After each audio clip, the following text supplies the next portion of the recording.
하늘이 내린 아름다운 땅 한반도.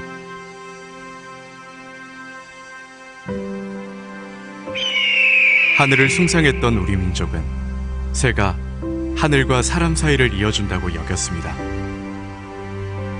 새가 하늘로부터 가져온 소식은 무엇이었을까요?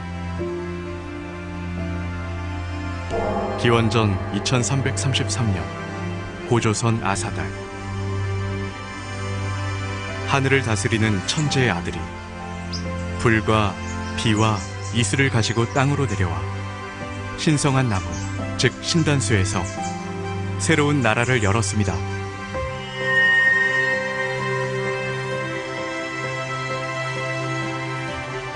널리 세상을 이롭게 하라. 서로를 존중하고 협력하며 살고자 했던 한민족의 기원에는 평화와 조화의 정신이 있었습니다.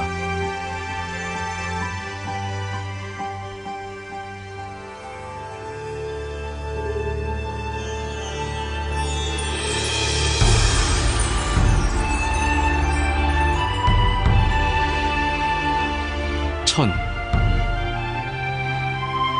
지, 인,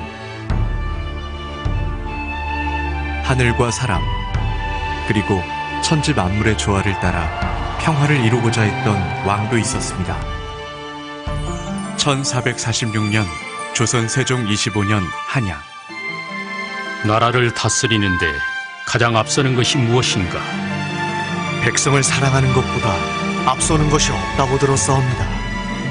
뿌리 깊은 나무는 바람에 꺾이지 않아 백성이 이처럼 든든하면 나라가 평안하지 않겠느냐? 내 백성을 어여삐 여김으로 이 28글자를 반포하노라. 백성을 가르치는 바른 소리인 훈민정음. 깜깜한 소경으로 살아가던 백성에게 그것은 빛이었고 생기였습니다.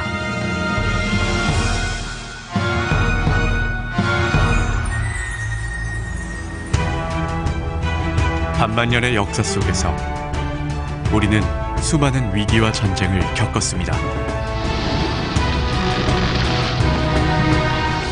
1592년 조선 선조 25년 부산에서 시작된 임진왜란. 한반도를 삼키려 쳐들어온 적들의 공격 앞에 백성을 지켜줄 수 있는 건 아무것도 없었습니다. 그러나 그때 희망이 사라진 듯 보였던 바다에 그가 나타났습니다. 신은 결코 조선의 바다를 포기하지 않을 것입니다. 가자. 살고자 하면 죽을 것이요 죽고자 하면 살 것이다. 모두가 불가능하다고 했던 싸움. 그러나 이순신 장군은 명량 앞바다에서 단 12척의 배로 적의 군함 133척에 맞서 승리했습니다. 우리에겐 더 크고 고통스러운 위기도 있었습니다. 민족의 빛은 우리말을 모두 빼앗겼던 1900년대 초. 나라를 되찾기 위해 나선 것은 민초들이었습니다.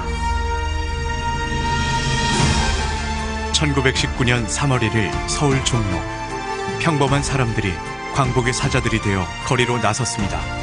만세 소리가 전국을 뒤흔들었습니다.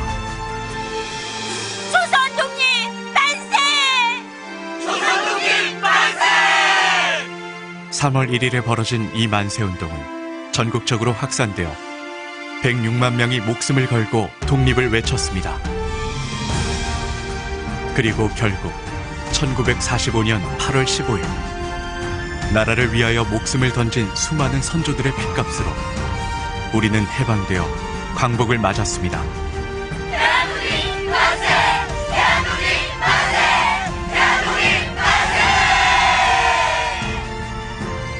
그러나 광복의 기쁨은 길지 않았습니다.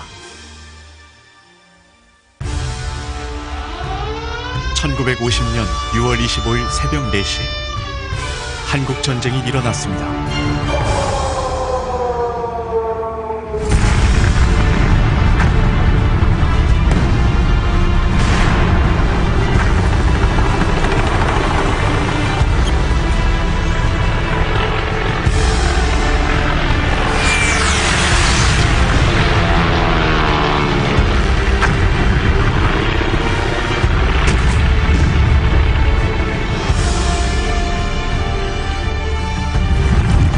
함께 만세를 외치고 함께 광복을 기뻐했던 가족이 하루아침에 적이 되어 서로를 죽이게 되었습니다.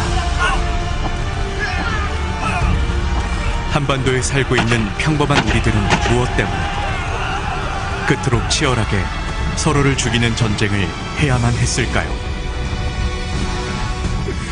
250만 명이 넘는 우리 민족이 죽거나 다쳤고 그나마 살아남은 사람들은 남과 북으로 뿔뿔이 흩어졌습니다. 죽었는지 살았는지 헤어진 가족들의 생사도 모른 채 분단 70년이 지났습니다.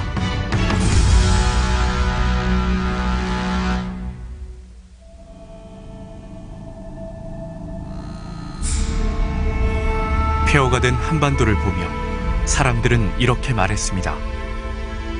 이 땅이 재건되려면 100년 이상은 걸릴 겁니다. 갈기갈기 찢어진 한반도. 갈 곳이 없는 우리는 절망하고 울부짖었습니다. 그러나 한 사람은 이렇게 말했습니다.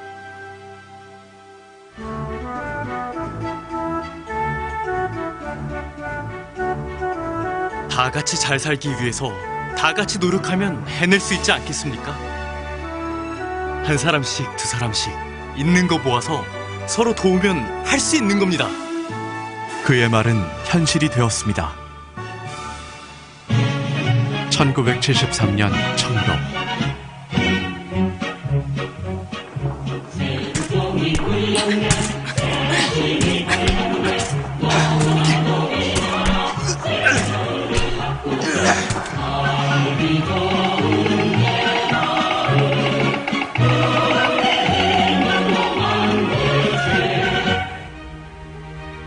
세계는 이 놀라운 역사를 한강의 기적이라고 부릅니다.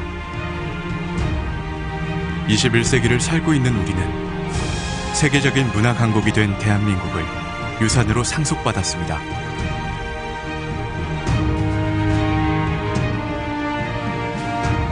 다음 세대에 우리는 어떤 대한민국을 물려주게 될까요? 더 이상 전쟁이 없는 대한민국, 평화롭고 정의로운 한반도를 이루는 일, 지금 우리의 손에 달렸습니다. 세계 130여 개국 20만여 명이 참석한 사상 최대 규모의 세계 평화 축제인 평화 만국회의가 주경기장에서 성대한 막이 올랐습니다.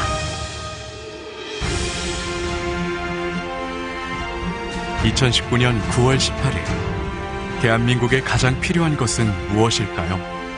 대화와 소통이 가장 필요하지 않을까요? 전쟁 없는 나라를 만들어야지. 대통령들이 국민이 원하는 걸 들어주셨으면 좋겠어요. 평화로운 세상에서 살고 싶어요. 국민이 원하는 것은 전쟁 없는 나라, 영원한 평화입니다.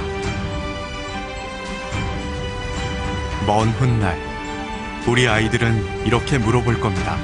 누가 전쟁으로부터 세상을 구했어요? 바로 당신. DPCW 10조 38항을 지지하는 당신이 평화의 주인공입니다. 제1조 무력의 위험 및 무력 사용 금지. 어떠한 경우에도 침략은 범죄입니다. 침략에 사용되는 무력과 군사력 행사를 금지해야 합니다. 제2조 전력. 무기를 점진적으로 해체하여 이 비용과 시설들을 사람을 살리는 데에 사용해야 합니다. 제3조 우호 관계 유지와 침략 행위 금지.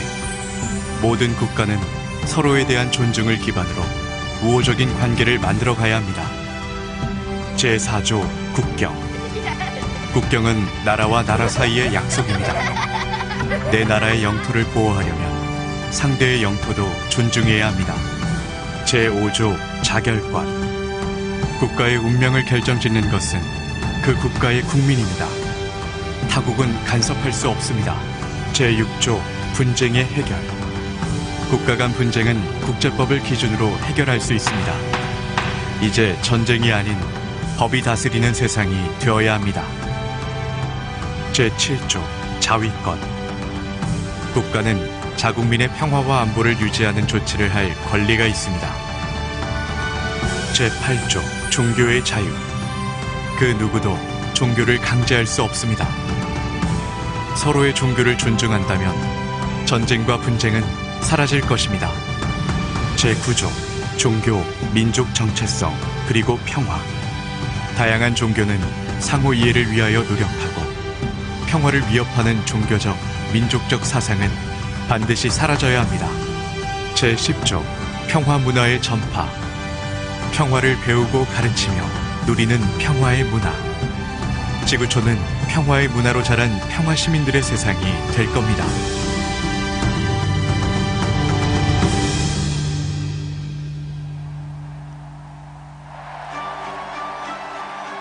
평화가 눈앞에 있습니다. 오늘 우리의 선택은 역사가 되어 영원히 기억되고 우리 손으로 만든 미래는 선물이 되어 한민족을 찾아올 것입니다.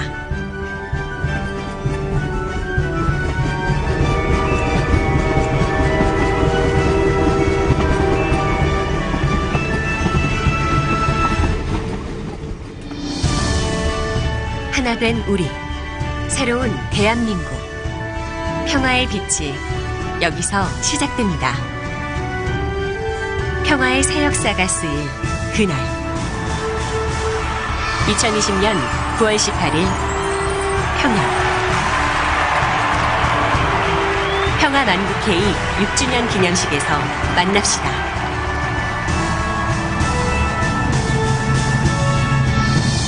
한일문화 세계평화 광복. 우리는 할 수 있습니다.